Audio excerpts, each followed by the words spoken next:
my ex-mother-in-law stood in the middle of my son's birthday party and loudly announced that leaving me was the smartest decision her son ever made. Everyone heard her. 5 minutes later, the front door opened, and the person she least expected to see walked in. Divorce didn't end my marriage. It simply gave my mother-in-law permission to say everything she had been thinking for years. Linda never liked me. Interesting considering I spent 12 years attending her holidays, remembering her birthday, and pretending her criticism qualified as advice. According to her, I was too emotional, too independent, too focused on my career. Meanwhile, her son Mark could apparently do no wrong despite forgetting anniversaries, changing jobs every year, and eventually having an affair with a coworker that officially ended our marriage. Even after the divorce, Linda defended him relentlessly. He deserves happiness, she told people. Interesting phrase considering nobody seemed concerned about mine. The only reason we still saw each other was our son, Ethan, who had just turned 10. His birthday party was supposed to be simple. Pizza, cake, a few relatives. No drama. That was my first mistake. Mark called that morning saying he would arrive late because of work. Linda volunteered to bring Ethan's gift and immediately started criticizing the decorations the second she entered my house. The balloons look cheap. The cake is too small. Mark always planned better parties. I ignored most of it. Experience had taught me that arguing with Linda only encouraged her.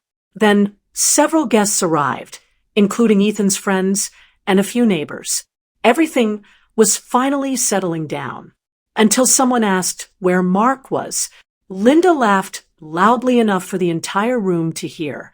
Oh, honestly, leaving her was the best decision my son ever made. Silence. Not complete silence. The uncomfortable kind, where adults suddenly become fascinated by paper plates and ceiling decorations. My face burned instantly. Ethan stopped smiling, and Linda, apparently encouraged by the audience, added one more sentence. Some women simply aren't worth staying married to. Then, 5 minutes later, the front door opened, and the last person Linda expected to see walked inside. The room turned toward the doorway almost instantly. Mark stood there holding a gift bag, looking exhausted and strangely nervous. But he wasn't alone. Standing beside him was his girlfriend, Ashley. Interesting timing, because apparently nothing says healthy co-parenting quite like bringing the woman involved in your affair to your son's birthday party without warning. Linda's face brightened immediately. "Oh good, you made it," she said, rushing toward them. But something felt wrong. Mark wasn't smiling. Ashley looked pale. And neither of them seemed interested in celebrating anything. Ethan quietly walked toward his father. "Dad." Mark hugged him tightly, almost desperately. Then he looked directly at me. "Can we talk?" Interesting request, because people who avoid difficult conversations for years suddenly become very interested in privacy when consequences arrive. Before I could answer, Linda started talking again.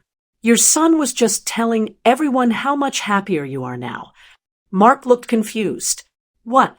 Linda laughed proudly. "I said leaving her was the smartest thing you ever did." The room became uncomfortable all over again, because suddenly the person she expected to support her wasn't reacting correctly. Mark stared at his mother for several seconds. Then he said quietly, "Mom, stop." She blinked. "Excuse me?" "Stop talking about her like that." Interesting moment, because bullies often become genuinely shocked when the people they speak for refuse to continue the script. Linda folded her arms. "Well, it's true." Ashley looked down at the floor. Mark rubbed his face tiredly before speaking again. "No, it isn't." Silence spread through the room. Even the children seemed to sense something important was happening. Then Mark looked toward me and said the sentence nobody, including me, expected to hear. "She spent 12 years holding our family together. while I was busy ruining it. Linda actually laughed nervously. Oh, don't be ridiculous. But Mark wasn't finished. I cheated. Another silence. He swallowed hard. I lied. I left. And she still made sure Ethan had both parents. Linda's face slowly lost color, because for the first time in years, her son had stopped protecting the version of events she preferred. And he still had one more thing to say. Mark looked around the room, slowly before speaking again. No anger. No drama. Just exhaustion. The kind that appears when someone finally gets tired of carrying a lie that benefits everyone except the truth. My relationship with Ashley is over, he said quietly. Ashley nodded beside him without arguing. Interesting moment, because suddenly the future Linda spent 2 years celebrating had quietly collapsed before her eyes. I lost my apartment last month, Mark continued. I'm changing jobs again, and honestly, I've spent a lot of time realizing how much damage I caused. Nobody moved. Even Linda seemed unable to interrupt now. Mark looked directly at me. You never told Ethan what I did. I didn't answer, because it was true. I could have. Many people would have. But Ethan deserved parents, not competing attorneys presenting evidence. Mark swallowed hard. You protected his relationship with me even after I destroyed ours. Linda finally found her voice. Oh, for heaven's sake, stop acting like she's a saint. Interesting reaction. Because some people become angry when accountability enters the room and discovers the wrong person carrying blame. Mark turned toward his mother. No, Mom, you stop. That sentence hit harder than shouting ever could. For years, Linda had spoken for him, defended him, excused him. Now, for the first time, he wasn't standing behind her. He was standing opposite her. Then Ethan quietly walked over beside me and took my hand. Small gesture, massive truth, because children understand loyalty better than adults sometimes do. Linda looked around the room desperately, almost searching for someone to agree with her. Nobody did. Not the relatives, not the neighbors, not even her own son. Then Mark said one final sentence that completely changed the evening. The best decision I ever made wasn't leaving my marriage. He looked toward me. It was finally admitting that losing her was my fault. Nobody spoke for several seconds after Mark finished. The room felt quiet in a completely different way now. Not uncomfortable. Honest. Linda sat down slowly. Her expression caught somewhere between disbelief and embarrassment. For years, she had protected her son by blaming me for everything that went wrong. But now the person she defended had finally told the truth himself. Ethan squeezed my hand tighter beside me. Then he looked up at his father. Why was Grandma being mean to Mom? He asked softly. Children ask the questions adults spend years avoiding. Mark knelt beside him.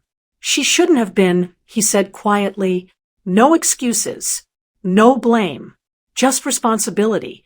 I felt something inside me finally relax. Not because Mark defended me, but because I no longer needed him to. For years, I thought being left meant I had failed. But sitting there beside my son, I realized something different. I stayed. I packed lunches. I attended school meetings. I held Ethan when he cried. I built a home from the pieces someone else walked away from. As the birthday candles glowed softly, Ethan leaned against my shoulder and whispered, "You always stay, Mom." And suddenly, nothing Linda had said mattered anymore, because the person whose opinion mattered most had already decided who I was. Your one click can keep these stories alive. Subscribe, because every voice deserves to be heard.